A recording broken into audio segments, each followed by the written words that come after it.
Hey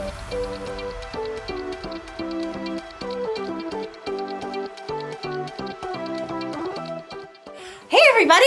My name is Haley, and I love hunting for treasure and all things ancient. And I've discovered a very ancient flower! So, I've got a flower pot, some dirt, and some seeds. Let's get digging. These seeds are for a flower called King Solomon's seal. So, they should remind us to have wisdom. Wisdom is finding out what you should do and doing it. King Solomon is thought to be one of the wisest men who ever lived. Some say this very plant was growing in King Solomon's royal palace. 1, 2, 3! Ta-da! While Solomon was king, he built a palace and a temple for God, and he ruled wisely for 40 years. 1, 2, and 3. Ta-da! Next, we smooth it over. There you go, little guys. Go to sleep. Good night. There. Now we wait for it to grow. I'm watching you. Oh, nothing's growing. What am I missing?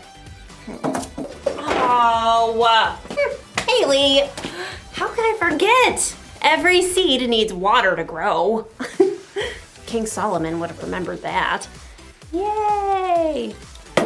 Sometimes I wish I could be wise like King Solomon. Do you ever wonder how he got to be so wise? Well, we'll find out in today's story. I suspect I'll be admiring my flowers when you get back. See ya! Oh, I think I saw something! No. Soon as you get back. Hurry back. 1 Kings, chapter 3, verses 4 through 28. Imagine this. You're in a deep sleep, dreaming, when all of a sudden, the creator of the universe shows up and says, "Ask me for anything." Anything. You could ask for anything in the world and have it. What would you say? Perhaps you'd request an unlimited Amazon account where you could get whatever you want for free. Or perhaps you'd request a flying race car that could be dropped off at the moon or on the beach. Or you could ask to be the most popular kid in school forever. This might sound like a fairy tale, but it's true. It actually happened to a young man named Solomon. When King David died, his son Solomon became king. What are your royal orders, Most Royal Highness? I'm not sure. I've never been king before. Though Solomon was young and inexperienced, his father, King David, taught him to listen to God's words. So, Solomon showed his love for God by obeying his laws. I want to thank the Lord for everything he has done for my family. Solomon traveled to the city of Gibeon, where he offered 1,000 burnt sacrifices to honor God. There is no one like you, God. That night, Solomon sank into a deep sleep, and the Lord appeared before him in a dream. Ask for anything you want me to give you. 1,000 ideas must have exploded into Solomon's head. Gold, power, life forever. But instead, he said, Lord, you have made me a great king, but I'm only a little child. I don't know how to carry out my duties. I'm here among the people that you have chosen. They are a great nation, so give me a heart that understands. Then I can rule over your people. I can tell the difference between what is right and what is wrong. It was a simple request, but one that would change Solomon's life forever. You have not asked to live for a long time. You have not asked to be wealthy. You have not even asked to have your enemies killed. Instead, you have asked for wisdom. I will give you a wise and understanding heart. As long as you live, no other king will be as great as you are. As the dream faded, Solomon woke with a start. Was that real? That was real! Amazed, Solomon returned to Jerusalem, where he once more gave sacrifices to honor God. And held a great feast for all his officials. What are we celebrating, Your Most Royal Highness? God has promised to give me wisdom to lead the kingdom. How is that working out for you?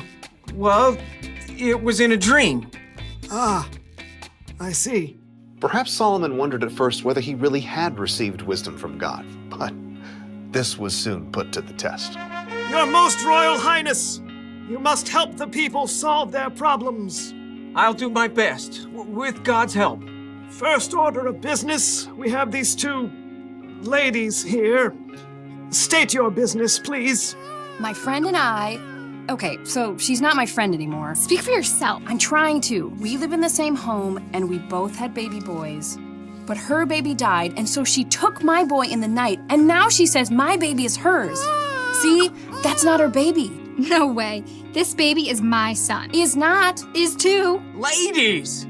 Solomon turned to the first woman. You say my son is the living baby, but your friend says the baby is her son. That's a lie. Is not. Is too. God gave Solomon a wise idea. Bring me a sword.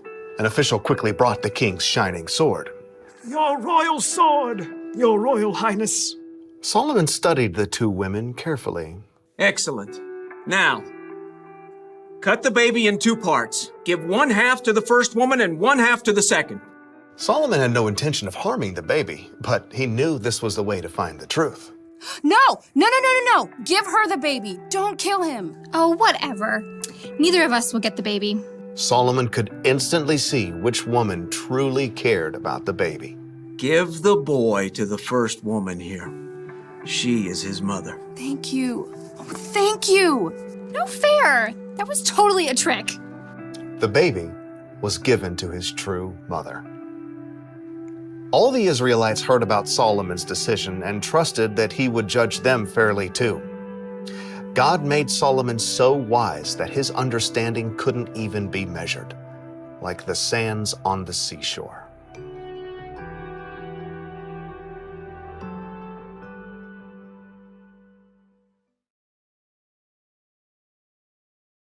So, plants need water to grow. You know what else they need? Time. You can't just plant a seed and expect it to grow immediately. In fact, this plant's seeds takes at least 2 years before they sprout. That's a lot of waiting. Waiting for wisdom can feel like that. When Solomon asked God for wisdom, chances are he didn't wake up the next morning as one of the wisest men on earth. No, it took time for his wisdom to grow. The good news is that we can ask God for wisdom. Jesus' brother James once wrote, "If any of you needs wisdom, you should ask God for it. He will give it to you." Maybe wisdom will just pop into your head right when you need it.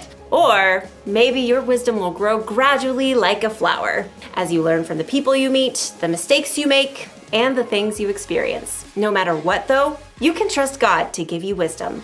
That's the one thing to remember today. Trust God to give you wisdom.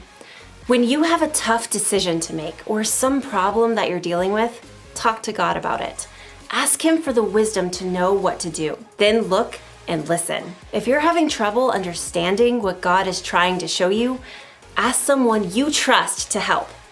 Wisdom may not come as soon as you think or in the way you think it will, but keep digging. God wants to share His wisdom with you.